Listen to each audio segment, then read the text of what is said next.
El libro de Urantía, página 1617. Documento 144. En Gilboa y en la Decápolis pasaron los meses de septiembre y octubre en retiro en un campamento aislado sobre las laderas del monte Gilboa.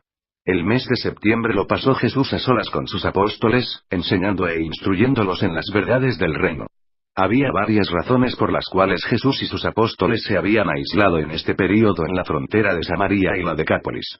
Los líderes religiosos de Jerusalén eran muy antagonistas. Herodes Antipas aún retenía a Juan en la cárcel, temeroso tanto de ponerlo en libertad como de ajusticiarlo, y al mismo tiempo sospechaba que había una relación entre Juan y Jesús.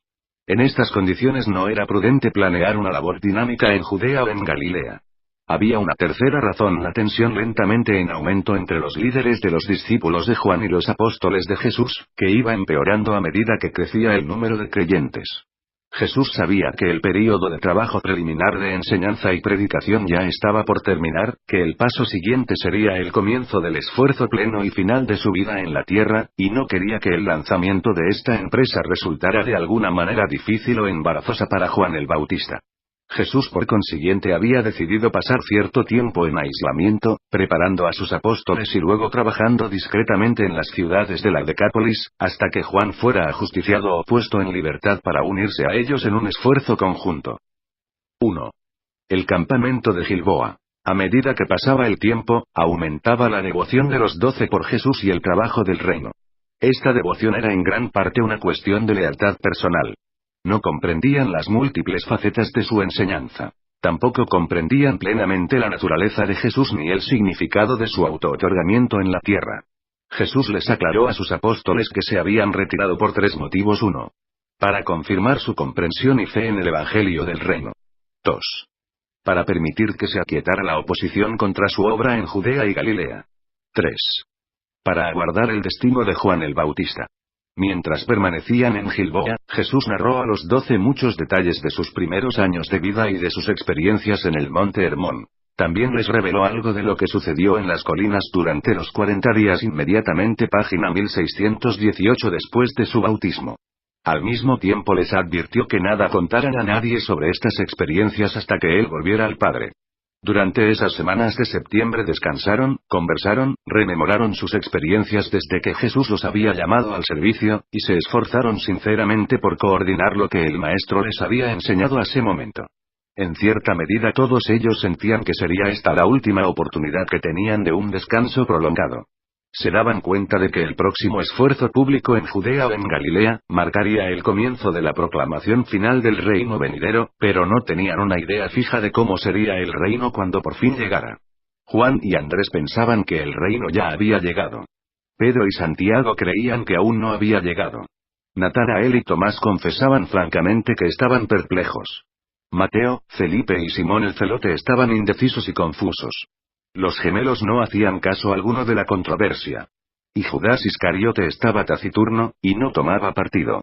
Mucha parte de este período Jesús se iba por su cuenta a la montaña cerca del campamento. A veces se llevaba a Pedro, Santiago o Juan, pero más frecuentemente se iba a solas, para orar o comulgar. Después del bautismo de Jesús y de los 40 días en las colinas de Perea, ya no se puede decir que estas temporadas de comunión con el Padre fueran períodos de oración, tampoco se puede hablar de que Jesús se dedicaba a la adoración. Pero es totalmente correcto aludir a estas temporadas como de comunión personal con su Padre. El tema central de las discusiones a lo largo de este mes de septiembre fue la oración y la adoración. Después de haber hablado de la adoración durante varios días, Jesús finalmente pronunció su memorable discurso sobre la oración en respuesta a la solicitud de Tomás. Maestro, enséñanos a orar. Juan había enseñado a sus discípulos una oración para la salvación en el reino venidero. Aunque Jesús nunca prohibió a sus seguidores que usaran la oración de Juan, los apóstoles percibieron muy pronto que su maestro no aprobaba plenamente de la práctica de pronunciar oraciones establecidas y formales. Sin embargo, los creyentes solicitaban constantemente que se les enseñara a orar. Los 12 anhelaban saber qué tipo de súplica aprobaría Jesús. Principalmente debido a esta necesidad de una súplica sencilla para la gente común, Jesús consintió, respondiendo a la solicitud de Tomás, en sugerirles una forma de oración. Esta lección de Jesús tuvo lugar una tarde durante la tercera semana de la estadía del grupo en el monte Gilboa. 2. El discurso sobre la oración. Efectivamente, Juan nos enseñó una forma sencilla de oración. Oh Padre, límpianos del pecado, muéstranos tu gloria, revélanos tu amor, y deja que tu Espíritu santifique nuestro corazón para siempre jamás. Amén. Él os enseñó esta oración para que vosotros tuvierais algo que enseñar a las multitudes. No era su intención que usarais tan establecida y convencional súplica como expresión de vuestra propia alma en la oración. La oración es una expresión enteramente personal y espontánea de la actitud del alma hacia el Espíritu. El rezo debe ser la comunión de la filiación y la expresión de la hermandad. La oración dictada por el Espíritu conduce al progreso espiritual cooperativo. La oración ideal es una forma de comunión espiritual que conduce a la adoración inteligente. La oración verdadera es la actitud sincera en pos de los cielos para alcanzar vuestros ideales.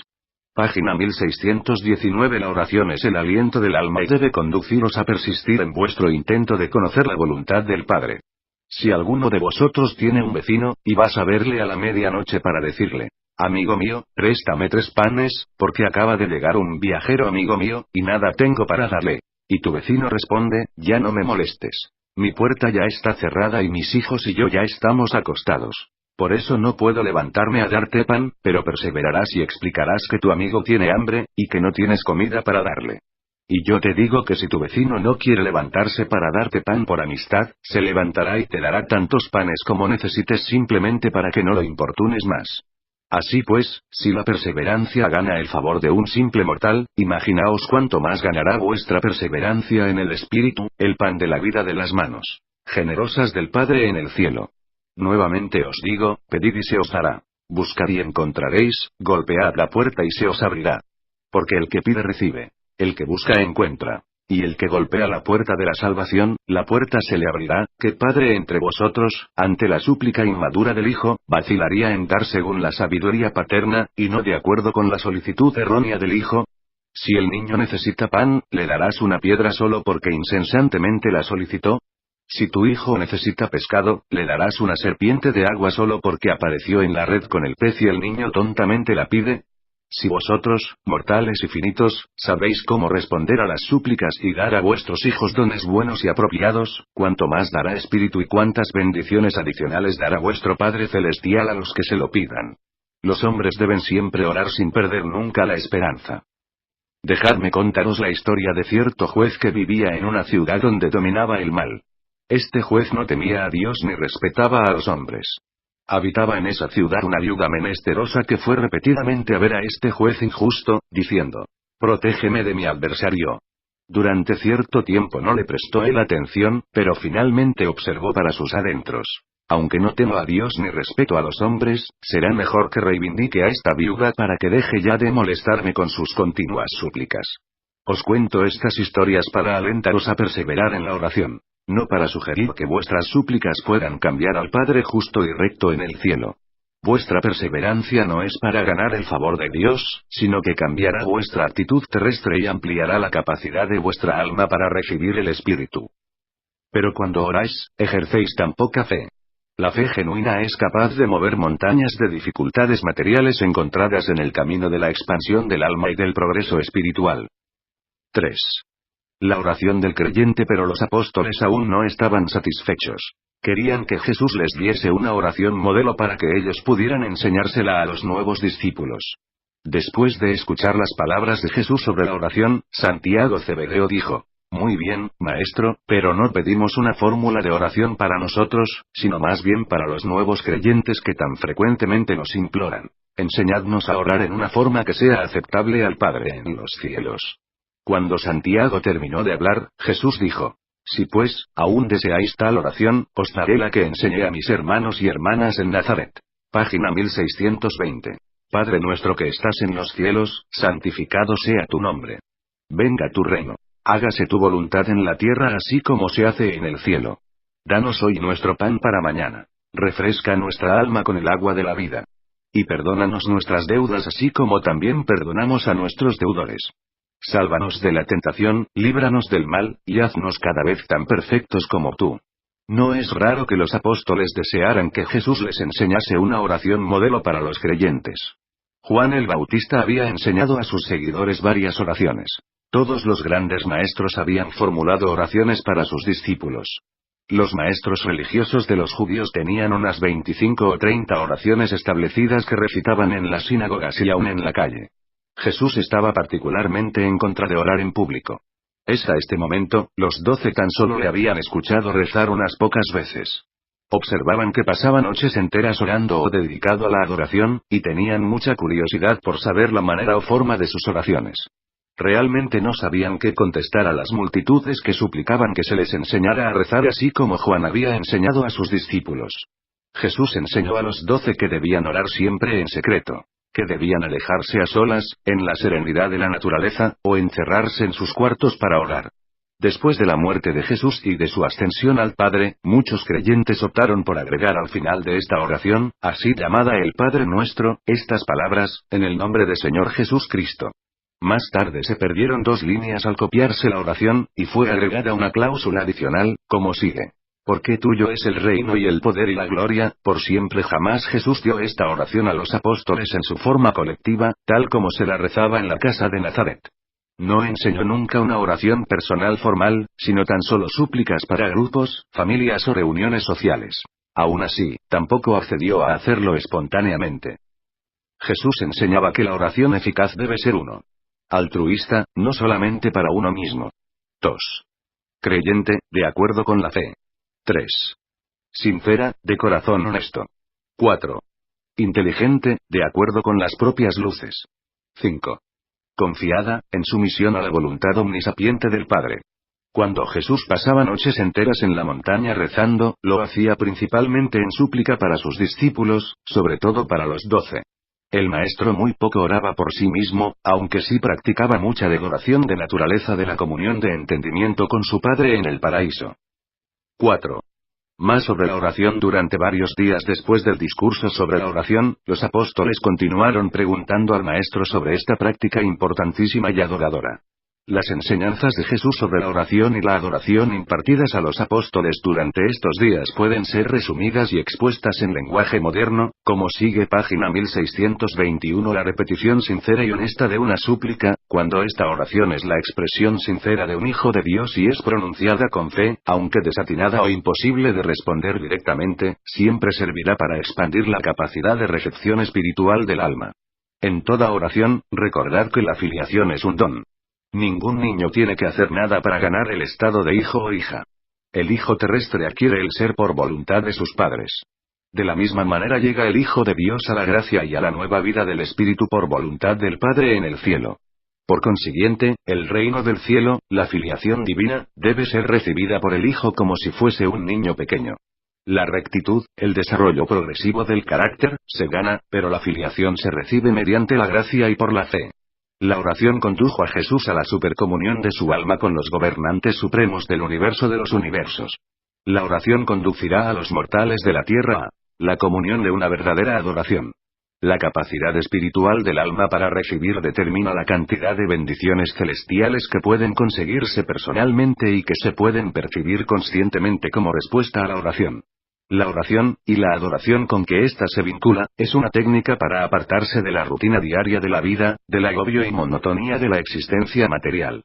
Es un camino para acercarse a la autorrealización y la individualidad espiritualizadas que constituyen un logro intelectual y religioso. La oración es el antídoto contra la introspección nociva. Por lo menos, el rezo así como el Maestro lo enseñó es tal ministerio beneficioso para el alma. Jesús siempre usó la influencia benéfica de la oración para sus semejantes. El Maestro generalmente rezaba en plural, no en singular. Solo en las grandes crisis de su vida terrestre rezó Jesús para sí mismo. La oración es el aliento de la vida del espíritu en medio de la civilización material de las razas humanas. La adoración es la salvación para las generaciones de mortales en busca de placer. Orar es como recargar las baterías espirituales del alma, y adorar sería como sintonizar el alma para captar las transmisiones universales del Espíritu Infinito del Padre Universal. La oración es la mirada sincera y anhelante del Hijo dirigida a su Padre Espíritu. Es el proceso psicológico de intercambio de la voluntad humana por la voluntad divina. La oración es una parte del plan divino para transformar lo que es en lo que debería ser. Una de las razones por las cuales Pedro, Santiago y Juan, quienes con frecuencia acompañaron a Jesús en sus largas noches de vigilia, nunca le escucharon rezar, fue porque su maestro no solía pronunciar con palabras sus oraciones. Casi todo su orar, Jesús lo hizo en el espíritu y en el corazón, en silencio. De todos los apóstoles, Pedro y Santiago estuvieron más cerca de comprender las enseñanzas del Maestro sobre la oración y la adoración. 5. Otras formas de oración. De vez en cuando, durante el resto de su estadía en la tierra, Jesús trajo al conocimiento de los apóstoles varias otras fórmulas de oración, pero lo hizo tan solo para ilustrar otros asuntos, recomendándoles que no enseñaran estas oraciones en forma de parábolas a las multitudes. Muchas de ellas provenían de otros planetas habitados, pero Jesús no reveló este hecho a los 12. Entre estas oraciones estaban las siguientes. Página 1622. Padre nuestro en quien radican los reinos del universo, alabado sea tu nombre y glorificado tu carácter. Tu presencia nos abarca, y tu gloria se manifiesta imperfectamente en nosotros así como es perfecta en lo alto. Danos hoy las fuerzas vitalizadoras de la luz, y no nos dejes cerrar por los perversos caminos de nuestra imaginación, porque tuya es la morada gloriosa, el poder perdurable, y para nosotros, el don eterno del amor infinito de tu Hijo. Aún así, eternamente verdadero. Padre nuestro Creador, que estás en el centro del universo, otórganos tu naturaleza y danos tu carácter. Haznos tus hijos e hijas por la gracia y glorifica tu nombre a través de nuestro perfeccionamiento eterno. Danos tu espíritu ajustador y controlador para que habite y more en nosotros para que podamos hacer tu voluntad en esta esfera así como los ángeles cumplen tu mandato en la luz. Sostiénenos este día en nuestro progreso por el camino de la verdad. Líbranos de la inercia, del mal y de toda transgresión pecaminosa. Sé paciente con nosotros así como nosotros dispensamos amor y comprensión a nuestros semejantes. Derrama el espíritu de tu misericordia en nuestros corazones mortales. Llévanos de la mano, paso a paso, por el incierto laberinto de la vida, y cuando llegue nuestro fin, recibe en tu seno nuestro espíritu fiel. Aún así que no se cumplan nuestros deseos sino tu voluntad. Padre nuestro, celestial, perfecto y justo, guía y dirige hoy nuestra travesía. Santifica nuestros pasos y coordina nuestros pensamientos. Condúcenos para siempre por los caminos del progreso eterno. Llénanos de sabiduría hasta la plenitud de poder y danos vitalidad con tu energía infinita. Inspíranos con la conciencia divina de la presencia y guía de las huestes seráficas. Condúcenos por siempre en nuestro ascenso por el camino de la luz. Reivindícanos plenamente en el día del gran juicio. Haznos como tú en gloria eterna y recíbenos en tu servicio eterno en lo alto. Padre nuestro que eres en el misterio, revélanos tu santo carácter. Haz que hoy tus hijos en la tierra vean el camino, la luz y la verdad. Muéstranos el camino del progreso eterno, y danos la voluntad para marchar en él. Afianza en nosotros tu reino divino y concédenos así el pleno dominio de nosotros mismos. No nos dejes errar por los caminos de la oscuridad y la muerte. Condúcenos por siempre junto a las aguas de vida. Escucha estas, nuestras oraciones, y acógelas. Complácete en hacernos más y más como tú.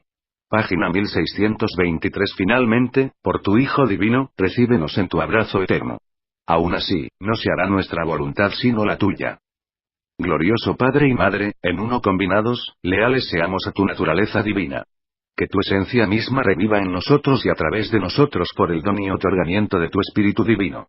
Reproduciéndote así imperfectamente en esta esfera así como te muestras perfecta y majestuosamente en lo alto. Danos día a día tu dulce ministerio de hermandad y condúcenos en todo momento por el camino del servicio amoroso. Sé por siempre e incansablemente paciente con nosotros, así como nosotros mostramos nuestra paciencia con nuestros hijos. Danos la sabiduría divina que todo lo hace bien y el amor infinito que se vuelca a todas las criaturas. Concédenos tu paciencia y clemencia, para que nuestra caridad abrace a los débiles del reino. Y cuando nuestra carrera se acaba, haz que honre y glorifique tu nombre, que complazca a tu buen espíritu, y que satisfaga a quienes cuidan nuestra alma. No según nuestros deseos, Padre nuestro amante, sino según tus deseos de bien eterno para tus hijos mortales. Que así sea. Nuestra fuente infinitamente fiel y centro todopoderoso, que sea santificado y reverenciado el nombre de tu Hijo misericordioso. Tu gracia y tus bendiciones han descendido sobre nosotros, dándonos fuerza para hacer tu voluntad y cumplir tu mandato. Danos en todo momento el alimento del árbol de la vida. Refréscanos día a día con el agua viva del río de la vida. Condúcenos paso a paso fuera de la oscuridad y hacia la luz divina. Renueva nuestra mente por las transformaciones del Espíritu residente, y cuando finalmente nos llegue nuestro fin mortal, acógenos en ti e instálanos en la eternidad. Ciñe nuestra cabeza con las diademas celestiales de servicio fructífero, y glorificaremos al Padre, al Hijo y a la influencia santa. Que así sea, para siempre jamás en un universo sin fin. Padre nuestro que moras en los lugares secretos del universo, honrado sea tu nombre, reverenciada tu misericordia y respetado tu juicio. Haz que el sol de la justicia brille sobre nosotros con el fulgor del mediodía. Mientras te imploramos que guíes nuestros pasos extraviados en la luz vacilante del atardecer. Llévanos de la mano en los caminos que tú elijas, y no nos abandones cuando el camino sea difícil y las horas oscuras. No nos olvides así como nosotros tan a menudo te olvidamos y te abandonamos. Pero sé misericordioso y ámanos así como nosotros deseamos amarte a ti. Contémplanos con compasión y perdónanos con misericordia así como nosotros perdonamos en justicia a los que nos afligen e injurian. Página 1624. Que el amor, la devoción y el auto-otorgamiento del Hijo majestuoso, nos dé vida eterna con tu infinita misericordia y amor. Que el Dios de los universos nos dispense la plena medida de su espíritu. Danos la gracia de someternos a la dirección de este espíritu. Por el ministerio amoroso de las dedicadas huestes seráficas que nos conduzca y guíe el Hijo hasta el fin de la era. Haznos por siempre y cada vez más como tú y cuando lleguemos al fin, recíbenos en el eterno abrazo del paraíso. Que así sea, en nombre del Hijo auto-otorgador y para honor y gloria del Padre Supremo. Aunque no se les permitió a los apóstoles usar en sus enseñanzas públicas estas lecciones de cómo orar, todas estas revelaciones les resultaron muy provechosas en sus experiencias religiosas personales. Jesús utilizó estos y otros modelos de oración como ilustraciones para la instrucción exclusiva de los 12. Y se nos otorgó un permiso especial para transcribir estos 7 modelos de oración en esta narración. 6.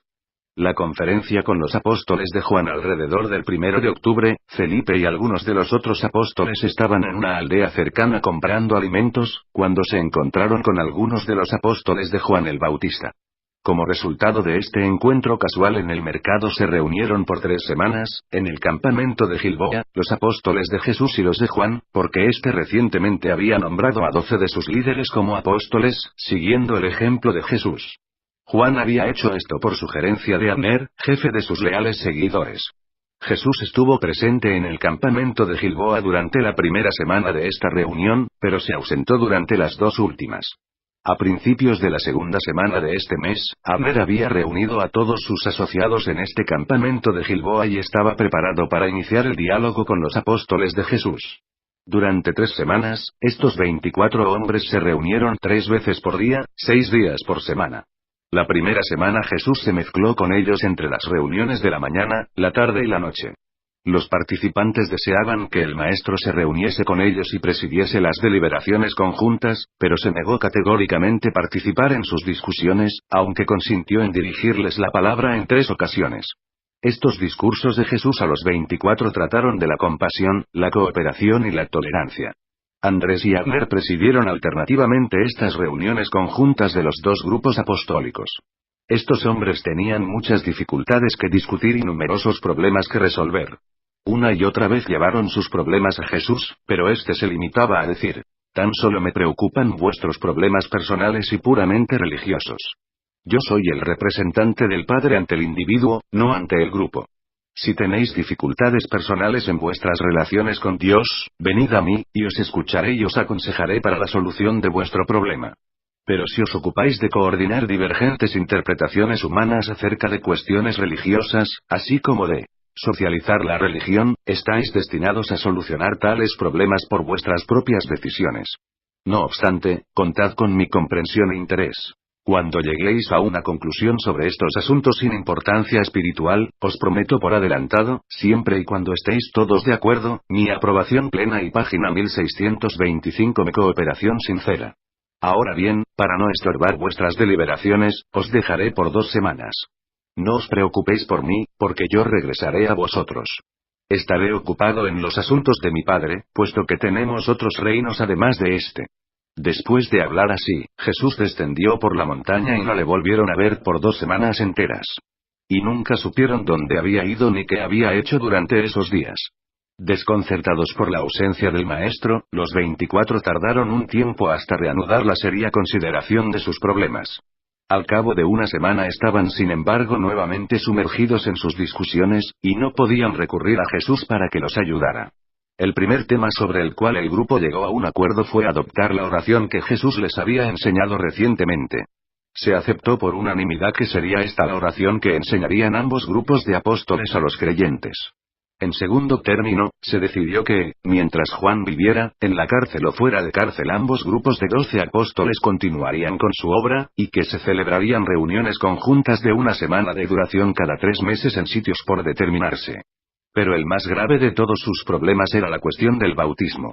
Sus dificultades eran tanto más serias porque Jesús se había negado a pronunciarse sobre el tema. Finalmente se pusieron de acuerdo mientras viviera Juan o hasta el momento en que modificaran todos ellos en conjunto esta decisión, solo los apóstoles de Juan bautizarían a los creyentes, y solo los apóstoles de Jesús instruirían a los nuevos discípulos. Por consiguiente, desde ese momento hasta la muerte de Juan, 2 de los apóstoles de Juan acompañaron a Jesús y sus apóstoles para bautizar a los creyentes, ya que el concilio conjunto había votado por unanimidad que el bautismo sería el paso inicial para presentar un frente común en relación con los asuntos del reino.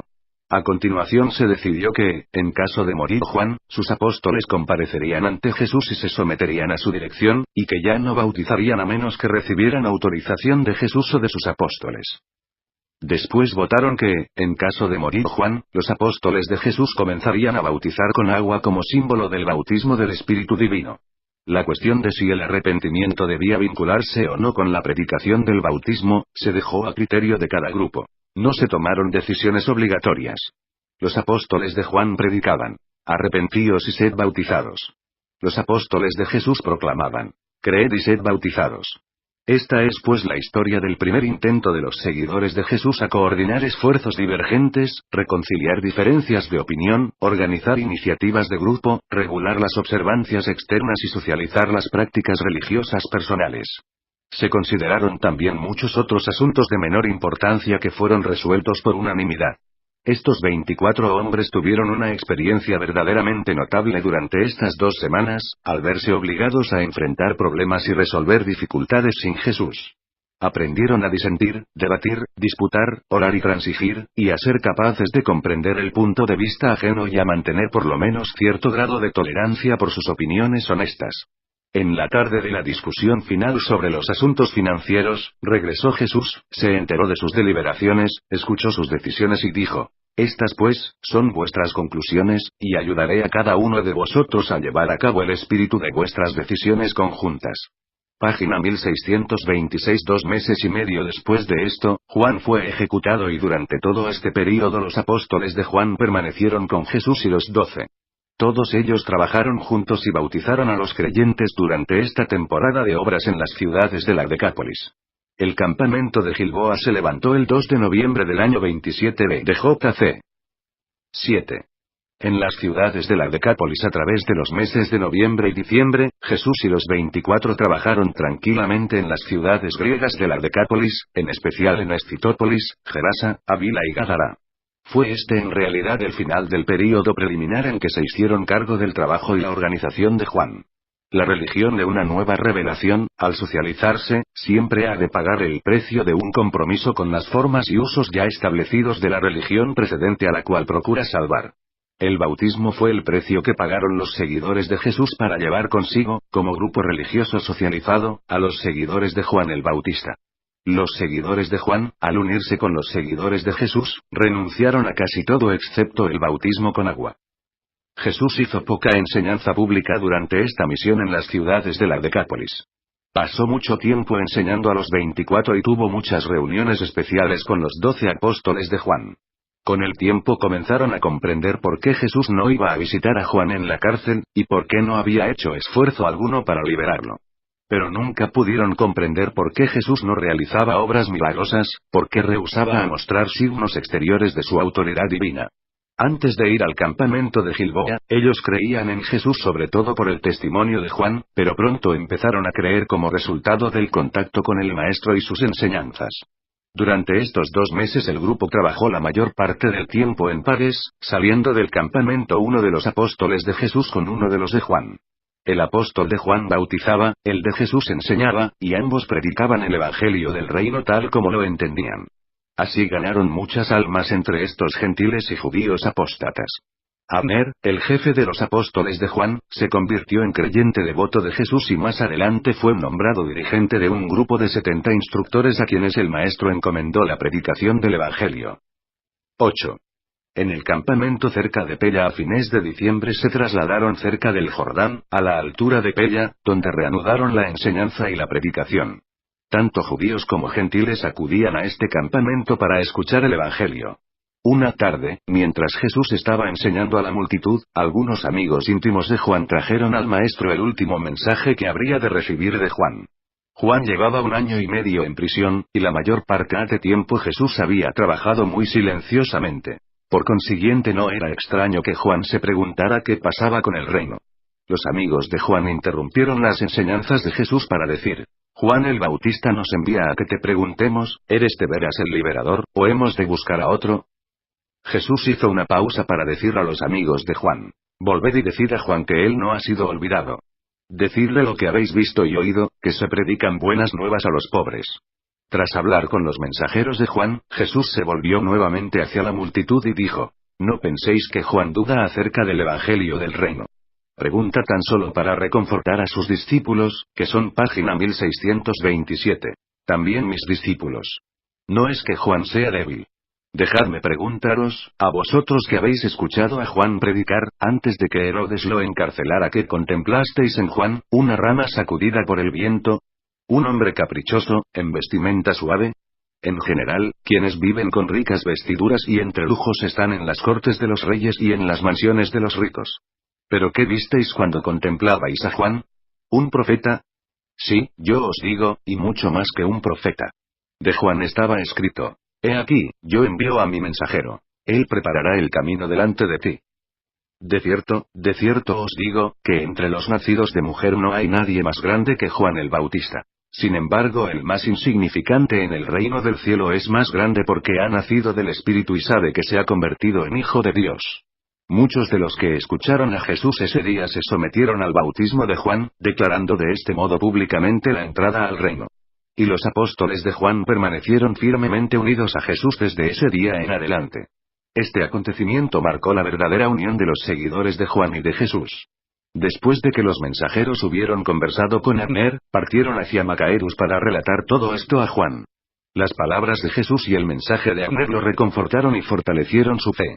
Esa tarde Jesús continuó enseñando: ¿con quién pues compararé esta generación?